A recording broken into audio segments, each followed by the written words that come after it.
Alors vous avez réussi à séduire les grands chefs, c'est ce que vous nous expliquez, mais c'est vrai que les consommateurs français sont plus conservateurs, c'est vraiment la tradition française.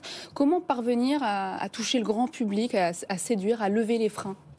Je l'évoquais tout à l'heure, c'est travailler des prescripteurs, des gens qui vont faire rentrer l'algue dans une culture culinaire. Aujourd'hui, on n'a pas un bœuf bourguignon aux algues ou une blanquette aux algues. Mais on en a besoin en fait. Mais oui, c'est ça, on a besoin d'avoir des imaginaires, des idées de recettes avec les algues, et qui de mieux que les chefs pour pousser finalement ces recettes. Ça, c'est le premier point. Et le deuxième, c'est la praticité.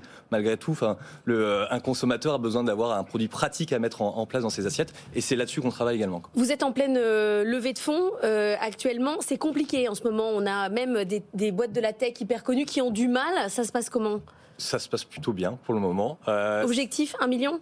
1 million, oui, dont 600 000 en capital. Non, nous on avance sur notre levée de fonds. On est sur quelque chose d'avenir. On parle d'avenir d'alimentation, des enjeux d'alimentation. L'algue répond en fait à ces problématiques d'alimentation du futur. L'idée, c'est d'ouvrir notamment un labo de R&D l'an prochain. Ça veut dire qu'il y a d'autres développements prévus. Vous avez déjà d'autres idées que les cubes?